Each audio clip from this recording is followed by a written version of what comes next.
Əgər sizə krediti ödəməsəniz həbs olunacaqsınız, yaxud da ölkədən çıxışınıza məhdudiyyət qoyulacaq deyilirsə, ekranlara yaxın əyləşin və ekspertin bir açıqlamasına diqqətinizi çatdırırıq. Gündəm xəbər nefrində 5 may tarixli məlumatımız isə belədir.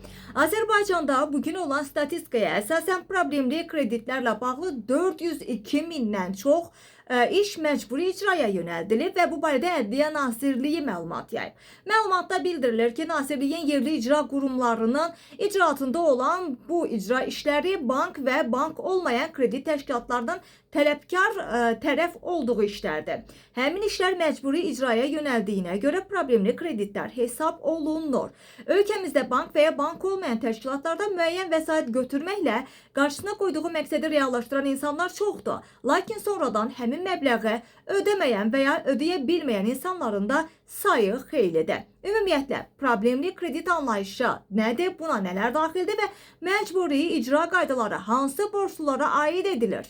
Həmin şəxsləri hansı aqibət gözləyir? Əsas sual və bununla bağlı mövzuna bağlı bizim mediaya danışan hüquqşünas Əkrəm Həsənov kredit dedikdə yalnız müəyyən müddətə götürülən borc başa düşüldüyünü deyib.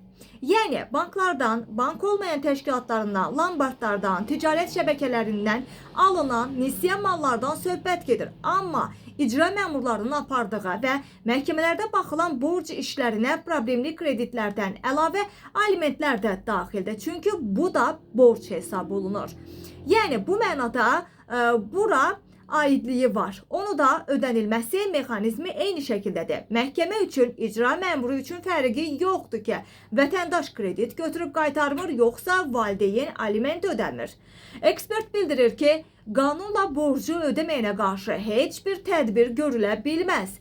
Qanun deyir ki, əgər insanın imkanı yoxdursa, ona qarşı heç bir tədbir görmək olmaz.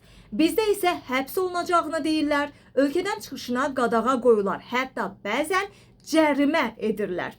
İnsanın borcunu ödəməyə pulu yoxdur. Məhkəmə hələ də onu əlavə olaraq cərimə eləyir. Bu məsələlərin həlli yolu eynidir. Pulu varsa ödəyir, yoxdursa ödəyə bilmir və buna qarşı görülən bütün tədbirlər də qanunsuz hesab olunur deyə ekspert, hüquqşünas Əkrəm Həsənov bildirir. Bu məlumatı ağlınızda tutun, ancaq biz də sizə bir tövsiyə veririk ki, bu verilən məlumatın üzərinə artıq qanun qarşısında rahatlığınızı hesaba alıb, istədiyiniz şəkil bu qanunu öz xeyrinizə dəyərləndirməməyinizdir və qeyd edək ki, əgər qanunun sizin qarşısında məsuliyyəti varsa, sizin də həmin qanunlar qarşısında yüklü miqdarda məsuliyyətləriniz var və çalışın bu məsuliyyətlərdən boyun qaçırmayasınız.